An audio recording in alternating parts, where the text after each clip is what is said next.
नमस्कार मित्रों। आप सभी लोगों का आपका YouTube चैनल मैं भारत हूँ पर स्वागत है, वेलकम है। उम्मीद है आप मैं भारत हूँ की अनंत यात्रा का आनंद उठा रहे होंगे। मैं भारत हूँ, ये ऋषियों की भूमि है, वीरों का देश भी है।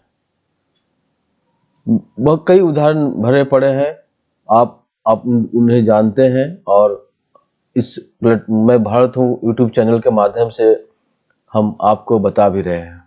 तो आज बढ़ते हैं आगे। ऋषि मुनि के बारे में बताया जा रहा है, वे महान आत्माएं, महर्षि, ब्रह्म ऋषि, सभी का चर्चा होगा इसमें। आज उसमें है महर्षि वाल्मीकि, आप नाम सुने ही होंगे। ये आदि कवि हैं और रामायण के रचयिता। आज महर्षि वाल्मीकि पर पार्ट 1 है इसका। ऐसे मैं भारत पर ये 44वीं कड़ी है।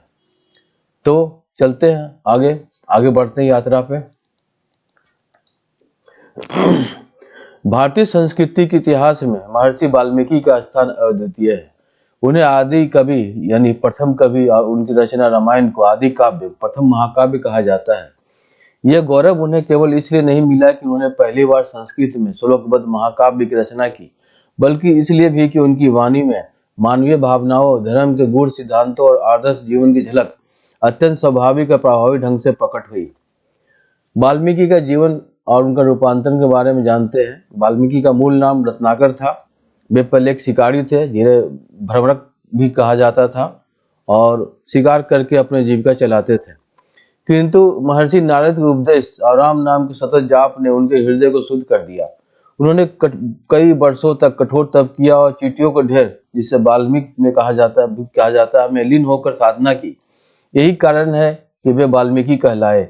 यह परिवर्तन दर्शाता है कि मानव किसी भी अवस्था से उठकर महानतम ऊंचाई तक पहुंच सकता है, यदि उसके भीतर आत्मशुद्धि और साधना का संकल्प हो तो।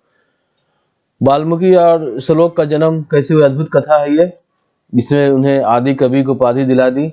एक कथा के अनुसार वाल्मीकि ने पहली बार श्लोक की रचना तब की जब उन्होंने एक क्रौंच पक्षी को मारते हुए देखा। मादा पक्षी अपने साथी के वियोग में विलाप करने लगी, तो उस वेदना से करुणित होकर वाल्मीकि के मुख से स्वतः यह छंद निकला। मां निषाद प्रतिष्ठाम तमगमा शाश्वती समा यत क्रौंच मिथुनादेक मवधि काम मोहितम। यह संस्कृत का प्रथम श्लोक माना जाता है। इसी घटना से वाल्मीकि को आदि कवि की उपाधि मिली और साहित्य को श्लोकबद्ध महाकाव्य का स्वरूप प्राप्त हुआ। रामायण उन्होंने लिखी है वाल्मीकि जी ने। तो आदि कवि की क्या विशेषताएं हैं आदि काव्य ये रामायण की। वाल्मीकि के रामायण केवल धार्मिक ग्रंथ ही नहीं, बल्कि यह काव्य दर्शन और मानव जीवन का दर्पण है। इसमें लगभग 24,000 श्लोक है, जो 7 कांडों, बालकांड, अयोध्या कांड, अरण्य कांड, किष्किंधा कांड, सुंदर कांड, युद्ध कांड और उत्तरकांड में विभाजित है। रामायण का नायक राम केवल एक राजा योद्धा नहीं है, बल्कि मर्यादा पुरुषोत्तम है, जो धर्म, सत्य, करुणा, न्याय के प्रतीक है। वाल्मीकि जी ने कथा के माध्यम से दिखाया है कि धर्म केवल उपदेश का विषय नहीं है, बल्कि आचरण का स्वरूप है। रामायण की शक्ति और उसकी सरलता और गहनता में निहित है। इसमें भाई का प्रेम, राम भरत के बीच में, सही भाइयों के बीच में अटूट प्रेम था। पति पत्नी का आदर्श, श्री राम और सीता के बीच में। मित्रता का मूल्य, राम सुग्रीव की मित्रता, राम हनुमान की मित्रता। भक्ति का उत्कर्ष, हनुमान जी को कहा जाता है, वो राम भक्त थे। नारी की गरिमा और शक्ति, सीता। और धर्म बनाम अधर्म का संघर्ष, राम और रावण। सभी को जीवन चित्रण मिला है। रामायण में काव्य की माधुर्यता और दर्शन की गहनता अद्भुत समन्वय से मिलती है। वाल्मीकि ने श्रृंगार, करुण, वीर, शांत आदि रसों का प्रयोग कर जीवन के विविध पक्षों को चित्रित किया है। यह ग्रंथ केवल धार्मिक श्रद्धा का विषय नहीं है, बल्कि नैतिक शिक्षा और आदर्श जीवन का प्रदर्शक भी है। वाल्मीकि और उत्तरकांड। उत्तरकांड में वाल्मीकि स्वयं कथा के पात्र के रूप में उभरते हैं। जब सीता अयोध्या से वनवास में जाती है, तो वाल्मीकि के आश्रम में शरण लेती है। यहीं पर लव और कुश का जन्म होता है। अब वाल्मीकि जी उनके गुरु बनकर उन्हें राम कथा का गान सिखाते हैं और उन्हें आत्म साक्षात्कार भी देते हैं। यह प्रतीक है कि रामायण केवल राजमहल कथा नहीं, बल्कि ऋषि परंपरा और लोक जीवन से भी गहराई से जुड़ी हुई है। वाल्मीकि जी का बहुत बड़ा अमर योगदान है, वो अमर हो गए। महर्षि वाल्मीकि ने रामायण के माध्यम से मानव जीवन के उच्चतम आदर्शों को शाश्वत बना दिया। उन्हें आदि कवि कहकर सम्मानित करना उचित है, क्योंकि उन्होंने साहित्य को नया आयाम दिया। रामायण आज भी केवल भारत में नहीं बल्कि पूरे एशिया, पूरे विश्व में लोक कथाओं, कला, नृत्य, नाट्य और संस्कृति का आधार बनी हुई है। यह कहना अतिशयोक्ति नहीं होगी कि वाल्मीकि जी ने रामायण के माध्यम से धर्म और साहित्य को एक ऐसा अमर आधार दिया है जो युग युग तक मानवता का मार्गदर्शन करता रहेगा। अब तुलनात्मक करते हैं। रामायण सात खंडों में विभाजित है। एक उसका संरचनात्मक विश्लेषण करते हैं। कांड इधर है, कथा विषय, प्रमुख प्रसंग, आदर्श, मूल्य, दार्शनिक संदेश। पहले बालकांड का चर्चा करते हैं। कथा विषय है, राम, लक्ष्मण, भरत तथा शत्रुघ्न का जन्म होता है। शिक्षा ग्रहण करते हैं, अब विश्वामित्र के साथ वनगमन करते हैं, फिर सीता स्वयंवर में शामिल होते हैं। प्रमुख प्रसंग है, राम द्वारा ताड़का वध, अहल्या उद्धार, शिव धनुष भंजन और सीता विवाह होना। आदर्श मूल्य, यहाँ दार्शनिक संदेश किया, धर्म का प्रारंभिक आधार, गुरु शिष्य परंपरा, स्त्री गरिमा की पुनर्स्थापना। दूसरा कांड है अयोध्या कांड, जिसमें श्री राम का राज्याभिषेक होता है, राज्याभिषेक होना, कैकेयी की मांग, राम का वनवास, राम का राज्याभिषेक रुकना, कैकेयी की मांग और राम का वनवास, कैकेयी द्वारा वरदान मांगना, दशरथ का निधन, राम सीता लक्ष्मण का वनगमन, भरत का त्याग और राम की खड़ाऊ स्वीकार करना। ये हमें संदेश देता है कि त्याग, धर्म पालन, पितृभक्ति या भातृ प्रेम और निष्काम भक्ति ही सर्वोपरि है। फिर अरण्य कांड आता है, इसमें वनवास की जीवन और घटनाएं, और प्रमुख प्रसंग इसमें है शूर्पणखा का प्रकरण, घर दूषण वध, सीता हरण, जटायु वध। आदर्श मूल्य है सतर्कता का महत्व, स्त्री अपमान के दुष्परिणाम, धर्म के लिए संघर्ष। चौथा है किष्किंधा कांड, इसमें राम और बानरों का मिलन, सुग्रीव से मैत्री, बाली वध, सीता की खोज के लिए वानर सेना संगठन, मित्रता का आदर्श, धर्म और न्याय की स्थापना। फिर है सुंदर कांड, इसमें हनुमान का पराक्रम, अलंका गमन, समुद्र लांघना, लंका दर्शन, सीता से भेंट होना, अशोक वाटिका में हनुमान का साहस, लंका दहन। इस संदेश मिलता है भक्ति, शक्ति और साहस का संगम, भक्ति में शक्ति का संदेश। फिर आता है युद्ध कांड, जिसे लंका कांड भी कहते हैं, राम रावण का युद्ध होना, समुद्र सेतु निर्माण, युद्ध में रावण के पराक्रम और वध, रावण का वध, विभीषण का राज्याभिषेक, अधर्म पर धर्म की विजय, युद्ध का नैतिक पक्ष, भाईचारे का और सत्य का महत्व।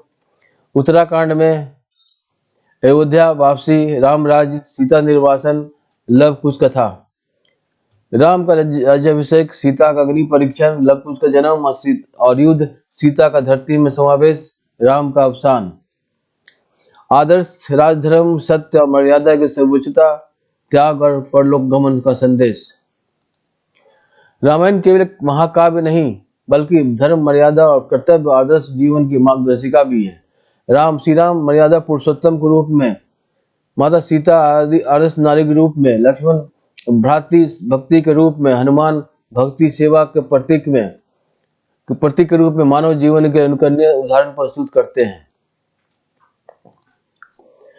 रामायण और महाभारत के बीच में दार्शनिक तुलना करते हैं, इसका विश्लेषण करते हैं। दृष्टिकोण, धर्म, रामायण, महाभारत। रामायण में धर्म का आधार मर्यादा है। श्री राम को मर्यादा पुरुषोत्तम कहा गया। पुत्र धर्म, भातृधर्म, पितृधर्म और राजधर्म का पालन। धर्म व्यक्तिगत आचरण और त्याग से जुड़ा हुआ है। महाभारत में धर्म का आधार सापेक्ष सत्य है। युधिष्ठिर को धर्मराज कहा गया, पर वे भी कई बार धर्म संकट में पड़े।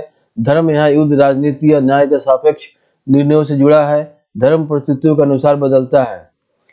नीति के अनुसार रामायण में नीति में आदर्शवाद और त्याग की प्रधानता, सीता का पतिव्रता धर्म, भरत का भातृ धर्म और हनुमान की सेवा नीति आदर्श है। यहाँ नीति कठोर मर्यादा से बंधी है।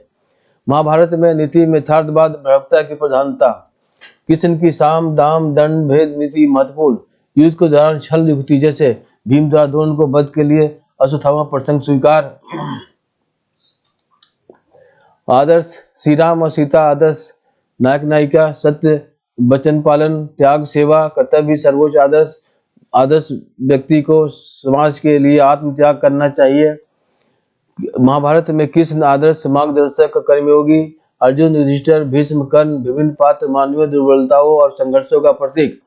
आदर्श यहाँ पूर्णता नहीं बल्कि संघर्ष से सीखने की प्रेरणा है। कर्मयोग, कर्मयोग रामायण में कर्मयोग सेवा, त्याग और आज्ञा पालन में श्री राम का जीवन कर्मयोग का उदाहरण है। राजा, पुत्र, पति और शिष्य के रूप में कर्तव्य पालन करना, व्यक्तिगत कर्म और आत्मानुशासन से जीवन सफल होता है। महाभारत में गीता का कर्मयोग सर्वोच्च दर्शन, कर्मण्येवाधिकारस्ते मा फलेषु कदाचन का उद्घोष, फल की आसक्ति त्याग कर कर्तव्य पालन ही जीवन का सार है। सक्रिय कर्म के माध्यम से मोक्ष की प्राप्ति। रामायण जहाँ आदर्शवादी या मर्यादा पूर्वक जीवन दर्शन है, त्याग, अनुशासन, आदर्श पालन का जीता जाता उदाहरण है, वही महाभारत में यथार्थवादी और परिस्थिति जन जीवन दर्शन, संघर्ष, नीति और कर्मयोग के माध्यम से सत्य की प्राप्ति का दर्शन है। इस तरह रामायण हमें कैसा होना चाहिए का आदर्श सिखाती है, जबकि महाभारत जीवन जैसा है उसकी जटिलताओं और समाधान को प्रस्तुत करता है।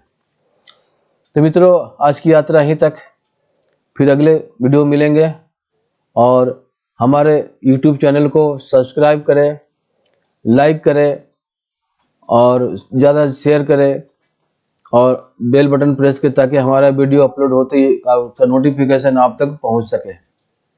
कैसा लगा वीडियो हमारे कमेंट बॉक्स में कमेंट करें, आपके कमेंट्स को सुना जाएगा, समझा जाएगा, उस पर अमल किया जाएगा।